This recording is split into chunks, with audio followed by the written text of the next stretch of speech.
Hola, ¿cómo están? Nuevamente estamos aquí en Abrázame Poesía, con toda la poesía del mundo, acompañándonos en este momento y por los próximos minutos, porque creemos que la poesía también es un estado del alma, de la mente y del cuerpo, y intentamos que se estimule. Saben ustedes que siempre decimos, no reviente, lea poesía, no reviente, escuche poesía, no reviente, no les dé el gusto. Y mirando este programa no les da el gusto. Hoy estamos muy bien acompañados porque estamos acompañados por gente que hace una poesía tan delicada, tan bella, tan profunda como es la poesía haiku. Y estamos nada menos con una persona totalmente dedicada al haiku, como bien dice parte de su biografía, que es Lía Miersch. Gracias, Lía, por estar aquí con nosotros. No, muchas gracias por invitarme, encantado. Estamos muy contentos porque realmente es así una poesía que nos encanta, que nos sigan comentando, seguir leyéndola también es un hecho que queremos acompañar para que ustedes comiencen a leerla. Y también estamos acompañados hoy en este día con un artista plástico que va a seguir la conversación y las percepciones que la conversación le produzcan a través del dibujo. Y este también es algo nuevo que queremos incorporar en el programa. Y él es Agustín Justo Yoshimoto, y agradecemos también que él esté aquí con nosotros. Así es que entre la palabra, la imagen, las varias imágenes de nosotros y las imágenes de su dibujo que se llama Sumi-e, y que también vamos a hablar de él en algún momento, estamos en un ambiente oriental japonés. Lía dice, se dedica casi con exclusividad a la poesía haiku. ¿Qué es un poema haiku? Bueno, acá habría que explicar dos cosas. Primero, ¿por qué uno se dedica con exclusividad casi total, aunque también puede escribir otras cosas, no es excluyente? El haiku es una clave de vida. Uno vive en una clave particular cuando escribe haiku. Es un modo de relacionarse con el mundo, con la naturaleza, es sentirse hermano de las otras criaturas. Nosotros en Occidente tendemos a sentirnos superiores a la naturaleza, pero el espíritu del haiku es un espíritu fraterno, de igualdad con la naturaleza. Y eso, y de contemplación de la naturaleza. Entonces, dedicarse al haiku significa también vivir en esa clave, más allá de escribir o no escribir. Y eso es algo, es una clave en la que uno vive cotidianamente, un modo de relacionarse. Después, bueno, el haiku como forma poética es un poema de 3 líneas que tiene 17 sílabas, distribuidas 5 en la primera línea, 7 en la segunda y 5 en la tercera. 17 en total. Se puede llegar hasta unas 22 sílabas en casos muy particulares, cuando a veces, bueno, sobra una sílaba o dos en una línea y el poema no lo vamos a arruinar para hacerlo entrar en un molde más chiquito. Claro. Pero bueno, se intenta siempre, hacer lo que corresponde, ¿no? Con la política que corresponde. La temática en general, digamos, estamos hablando de una poesía clásica. El haiku se refiere a la naturaleza principalmente y al cambio y a la permanencia. Entonces, a cómo todo va cambiando, a esta fragilidad y fugacidad que tiene la vida. Entonces, el haiku refleja un instante, nunca es un relato, ni tampoco un proverbio, ni busca juzgar ni calificar nada, sino simplemente transmitirle a otro un instante que al poeta lo ha asombrado, lo ha conmovido, lo ha emocionado, y que generalmente es algo pequeño, no es algo grandioso. A lo mejor al pie de la montaña es una flor chiquitita que salió en medio de las piedras, y de ahí sale un haiku. La historia del haiku, el origen del comienzo de su formación, de su escritura. Bueno, el haiku llegó a Japón junto con muchos elementos culturales a través de la vía de Corea, porque desde Corea llegó desde la China, con otros elementos aproximadamente en el siglo VI de nuestra era. El haiku era la estrofa inicial de un poema más largo, que se podía cantar y también solía ser originado por una composición colectiva, o sea, un juego poético entre varias personas o no. Con el correr de los siglos, porque uno dice, bueno, con el tiempo, pero el tiempo fueron siglos, los japoneses desglosaron esa estrofa inicial y la convirtieron en una forma poética en sí misma, que es propia de Japón, porque no hay haiku en China. O sea, el haiku vino dentro de un poema chino, pero es japonés. Y no solo es japonés, es la poesía más popular. En Japón toda la gente sabe escribir haiku porque aprenden en la escuela los chicos cuando empiezan a leer y a escribir. Se hacen concursos donde concursan miles y miles de personas. Se publica, hay diarios que tienen secciones donde la gente manda su haiku. Es poesía popular. Entre nosotros es algo un poco, no sé, elitista. Claro, ¿no? claro, sí, no. Uno estimula este programa, como te decía, no reviente, escriba poesía. Claro. Pero es verdad que aquí, a este fenómeno que vos describís, estamos alejados todavía. Claro, sí. No. El pueblo japonés tiene esa mirada, esa clave, como yo dije, ¿no? Con respecto al mundo, a la vida, y entonces lo expresa a través de la poesía. Pero es una nación de poetas cotidianos. De poetas cotidianos. Y creo que eso los ha salvado de muchas cosas también. Claro. Porque bueno, ellos deben pensar también que mejor escriba un haiku y no reviente todo. Podemos traducirlo al japonés, no reviente, y mandar este eslogan que es muy contundente, es como un haiku, no reviente, ¿no es cierto? Así con su contundencia. Maestros, porque al leer sobre haiku uno individualiza Basho, si está bien pronunciado, Basho, como la bisagra entre lo que pasó antes y lo que pasó después de él, ¿no es cierto? Pero maestros... Bueno, digamos que ya en el siglo XV, XVI, fines del 1400 y del 1500 ya, el haiku ya tenía su forma. Y de ahí tenemos dos maestros que fueron Sokan y Moritake. A Sokan lo cita Machado en un poema. Cita un haiku de Sokan en un poema suyo, en español Machado. Entonces, ahí se ve cómo el haiku viajó después, ¿no?, por el mundo. Ahora, después, Basho, hay gente que dice que fue el padre del haiku. Basho no fue el padre, porque el haiku ya existía hacía mucho, se estaba gestando hacía mucho. Lo que pasó fue que esta poesía que llegó de China fue una poesía que se escribía en la corte imperial. Cuando el haiku se fue desglosando y fue pasando a clases inferiores, a clases populares, llegó hasta los comerciantes, empezó a degradarse, empezó a vulgarizarse esa poesía tan exquisita que se escribía en la corte. Entonces llegó a niveles de vulgaridad intolerables que hicieron que, por ejemplo, en las reuniones donde se escribía y se hablaba de poesía, las mujeres solo entraran a servir lo que se iba a tomar o a comer, porque se hablaba de cosas muy vulgares. Bueno, lo que hizo Basho, ya estos poetas, Sokan y Moritake, escribían una poesía más elevada, pero lo que hizo Basho fue tomar esa poesía que se había vulgarizado tanto y llevarla a unas profundidades y unas alturas estéticas que nunca había alcanzado y que raramente ha alcanzado después.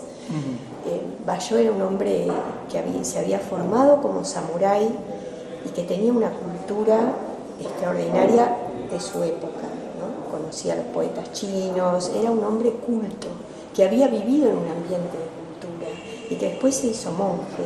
Entonces tenía las dos cosas, la cultura y la sencillez de un mendicante, las dos cosas. Y entonces le dio a su haiku una belleza estética y una profundidad muy grande. Son maravillosos los haiku de Bayón. Por eso algunos dicen que es el padre, pero no es el padre. Y él es el eterno maestro, ¿no? Bueno, después, ya en el siglo XVIII, aparece otro maestro. A ver, todos estos maestros tenían discípulos, algunos más destacados, otros menos, que están en antologías. Son poetas menores, algunos más destacados que otros. No es que apareció un maestro y después no había nada, no, la gente seguía escribiendo. Aparece otro gran maestro en el siglo XVIII que fue Buzón. Buzón era un padre de familia y era pintor. Entonces sus haiku son como pequeños cuadros, son muy descriptivos, son sensaciones visuales preciosas, ¿no? Muy, muy bellas. Después ya en los umbrales del siglo XIX, tenemos a otro maestro, que fue Issa. Issa, se dice, es el menos japonés de los japoneses que escribieron haiku, porque el escritor de haiku es alguien que está, como aquí los amigos, detrás de la cámara. El poeta está siempre detrás de la cámara. Cuando nosotros tenemos por ahí amigos que van de viaje y después nos muestran las fotos del viaje y están siempre ellos delante de un escenario, de las pirámides, de las cataratas. Bueno, el poeta de haiku mira todo eso, pero él siempre está detrás de la cámara. ¿Qué hizo Issa? Issa aparece en los poemas, él es protagonista de las escenas. Aparece, no siempre, pero aparece su yo, que es algo hasta ese momento y aún hoy bastante inconcebible en un haiku. ¿Qué pasa? Issa tuvo una vida muy trágica, muy trágica. Fue un niño desheredado, tuvo que luchar por su herencia hasta que fue adulto y tuvo su vida familiar fue muy trágica porque se murieron todos sus hijos, se casó 3 veces, en algún momento fracasó el matrimonio, en otro momento se murió la esposa. Bueno, fue muy trágica su vida.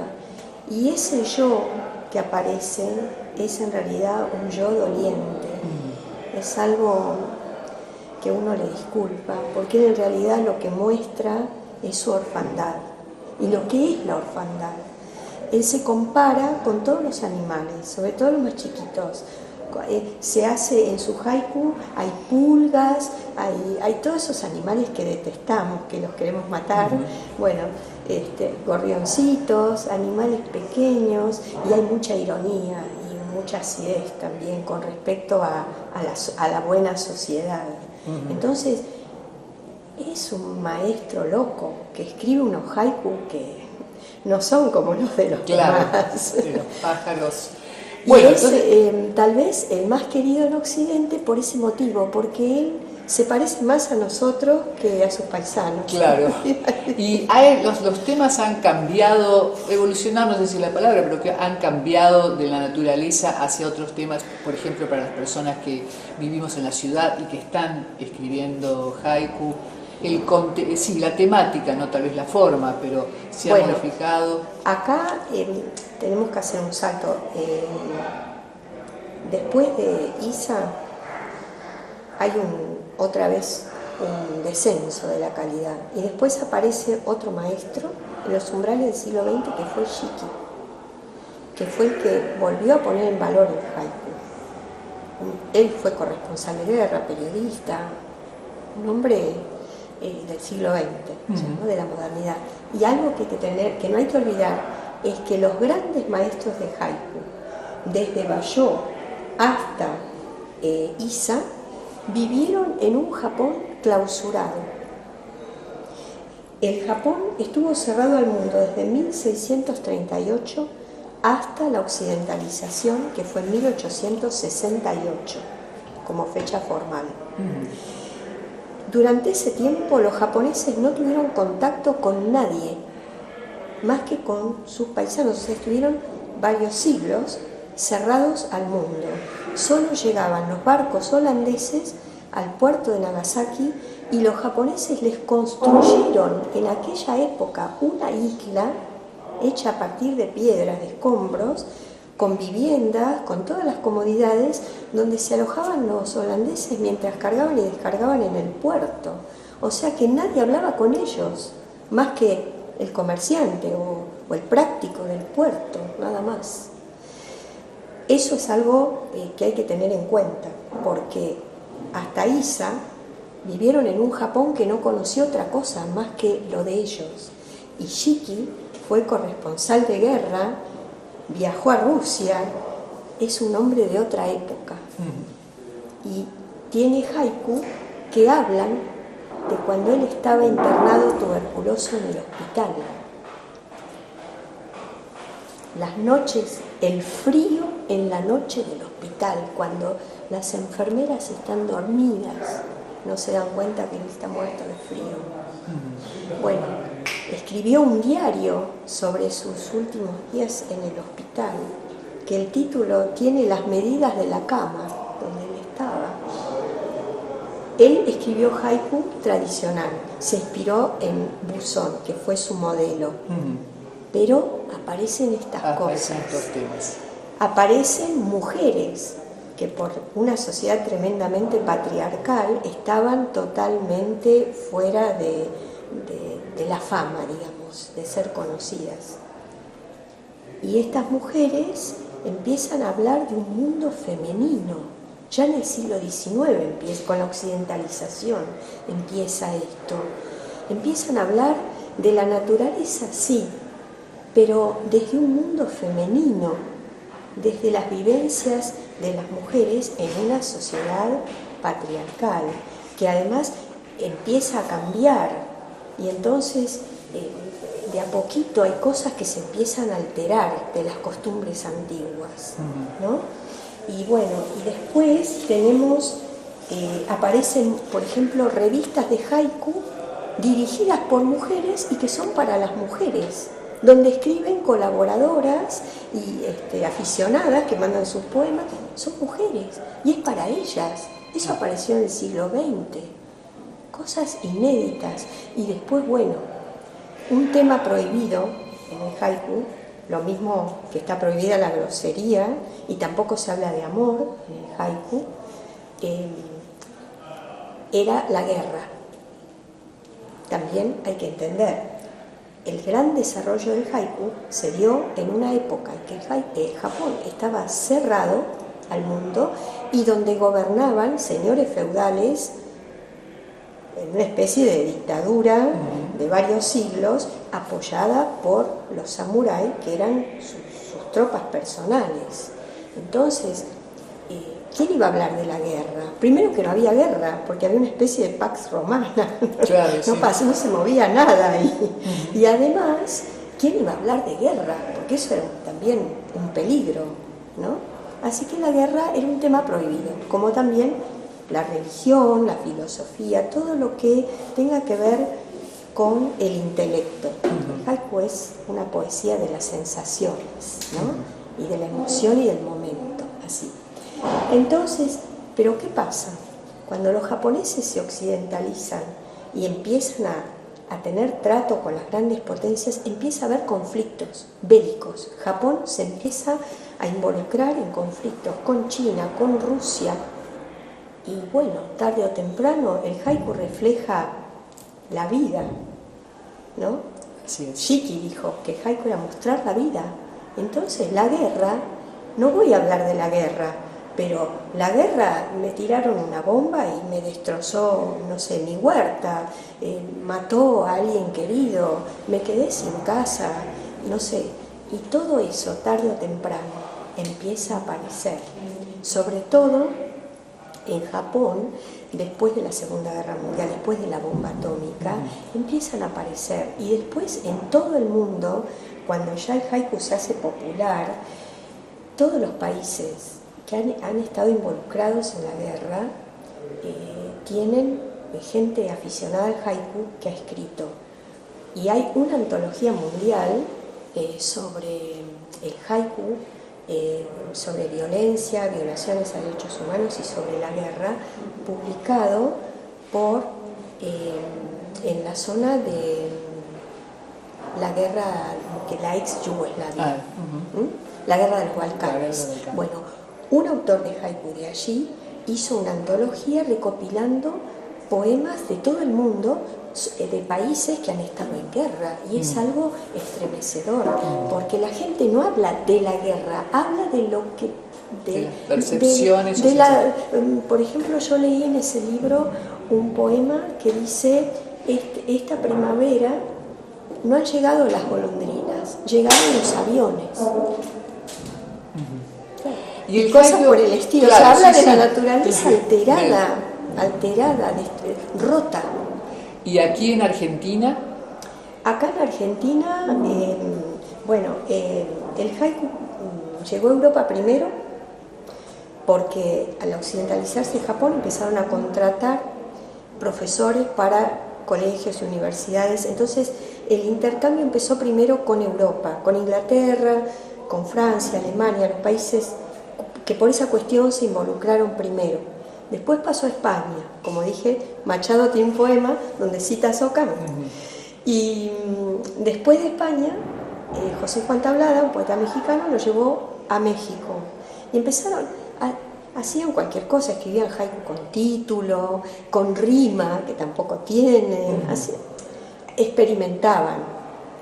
No tenían mucha noticia de lo que era, o sea que hacían lo que podían.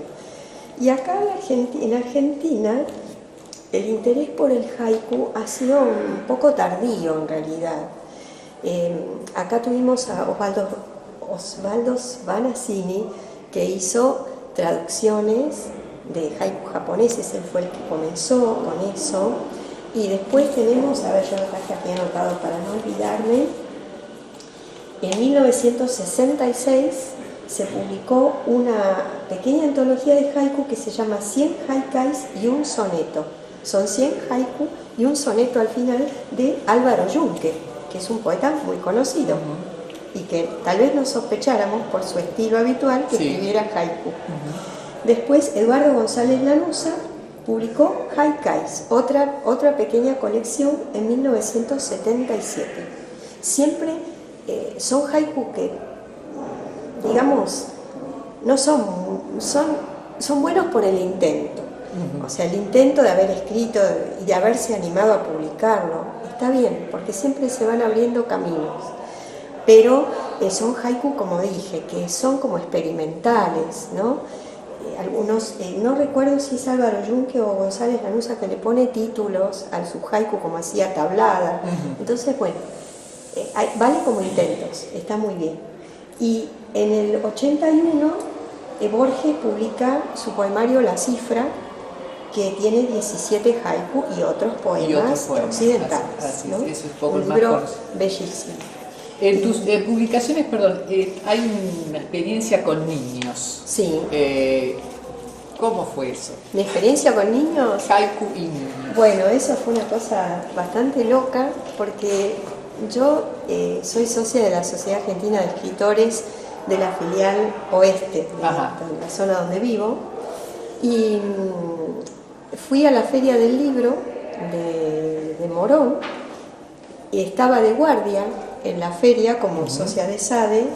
Se acercó la bibliotecaria de una escuela de una zona bastante carenciada de Hurlingham, cerca del río Reconquista, una escuela pequeña de doble jornada, de esto hace muchísimos años, hace como 18 años. Me dice si no teníamos libros para su biblioteca. Y yo le dije, mire, los libros que tenemos aquí son de los autores, están en exposición solamente. Ahora, si usted me deja sus datos, yo voy a hablar con la comisión para ver si tenemos algo para donar o si podemos recaudar dinero para hacer una donación según lo que ustedes necesiten.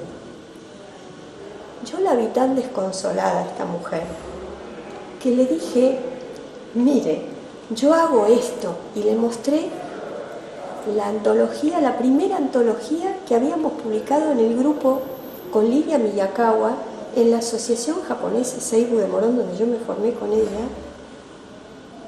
Le mostré y dije, mire, yo hago esto, si usted quiere voy y le doy un taller a los chicos. Yo jamás había dado un taller, ni sabía por dónde empezar, sabía cómo tenía que escribir. Y ella me dijo, bueno, tomó los datos, pasaron como 15 días y me llama la directora de la escuela a ver si podía irla a ver y llevarle qué era lo que hacía. Bueno, yo la fui a ver y quedamos en que iba a ir tal día, tal hora a darle un taller a los chicos. Y salió re bien. Y hubo producción infantil. Los chicos se escribieron y yo cuando terminó, dice, y le dije a la directora, lo acabo de inventar, no sabía qué hacer. Yo soy maestra, pero claro, bueno, claro. Sabía cómo hablarle a los chicos. Claro, nada más. Pero bueno, los niños supieron qué hacer. Y a partir de ahí, la bibliotecaria le empezó a hablar a otras colegas y me empezaron a invitar a otra escuela y a otra de ahí de la zona.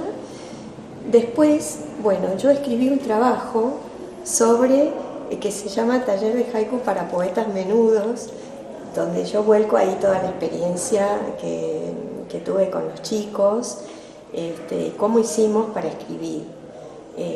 Así que en algunas escuelas, en esa escuela donde fui por primera vez, hubo una respuesta extraordinaria de los padres, porque yo les hice a los chicos preparar una especie de mural y llevar lo que habían escrito a su casa. Y los papás vinieron a la escuela y terminaron armando con las maestras, con la directora, una feria del libro. Llamaron editoriales de literatura infantil y algunas maestras con los chicos escribieron cuentos, hicieron libritos artesanales, bueno, se prendieron todos en una movida extraordinaria, yo no lo podía creer. Bueno, ese pequeño poema mueve montañas. Sí, bueno, el haiku es un disparador. Es un disparador. Así es. Bueno, Lía, nos has dejado estas publicaciones, Tigre de Metal, Haiku, Haiku Negro, Lía Miersch, que seguramente se pueden adquirir, editorial Duncan. Así es que queremos agradecerte muchísimo esta introducción, porque la verdad que te seguiríamos hablando de tantas cosas, de las mujeres que hacen haiku, bueno, del haiku en Latinoamérica en general, pero realmente yo te quiero agradecer particularmente porque es una expresión de la literatura que a mí personalmente me interesa, ¿no? Por esa síntesis con tanta profundidad y con tanta belleza en esos pequeños versos. Así que, Lía Miersch... El haiku dice algo nada más y lo demás lo calla.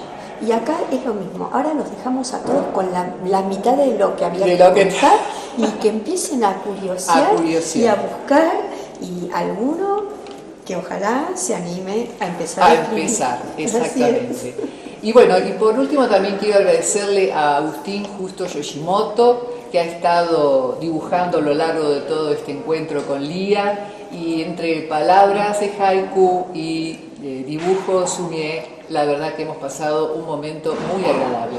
Abrázame Poesía, así se llama el programa.